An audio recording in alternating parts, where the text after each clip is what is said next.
All right, so let's start with SLED, state, local, and education. I want to spend a little extra time here because I think this sector is probably the least understood by people who haven't worked in it or with it. And it's also one of those that has some of the most interesting and complex technology challenges.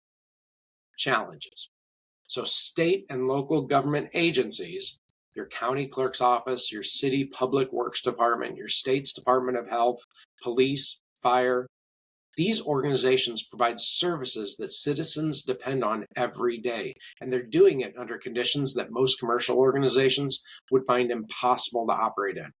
Fixed budgets that are approved by a legislative body and can't be adjusted based on what the market demands. Procurement processes that require competitive bidding and can take months or years.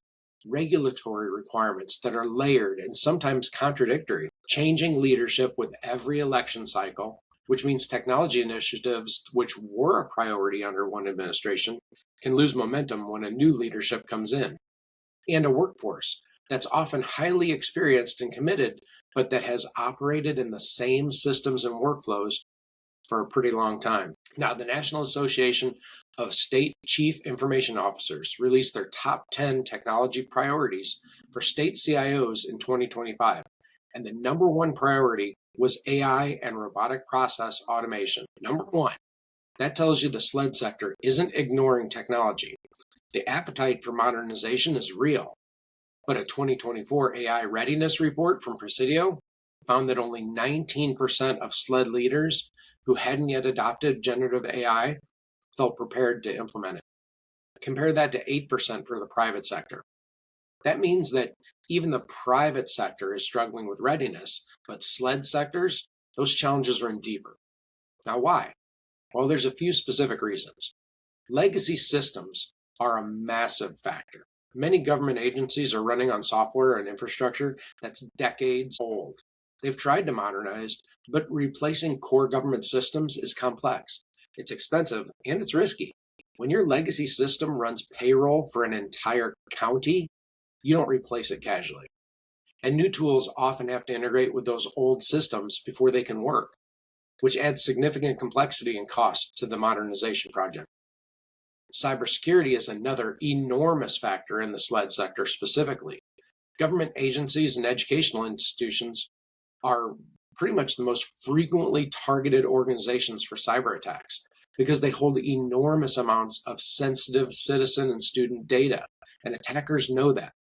The threat landscape for SLED organizations is particularly intense. In 2025, cybersecurity strategy is increasingly being framed as whole of state issue, where state agencies, local governments, and educational institutions are thinking collectively about their defensive posture rather than each trying to solve it independently.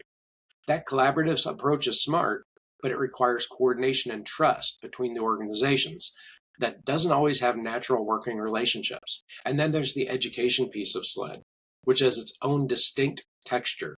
I was in that field for 14 years.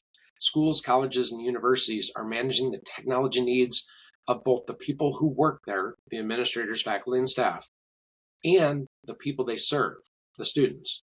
Those two groups have different needs, different levels of tech familiarity, different privacy protections, different expectations. A school district has to think about FERPA compliance for student data. At the same time, it's trying to figure out how to implement AI tools for teachers and whether those tools might expose student information. The compliance dimension is always running in the background. Now, here's the framing that I think is most useful for SLED organizations navigating all of this. The question isn't, how do we adopt the latest technology?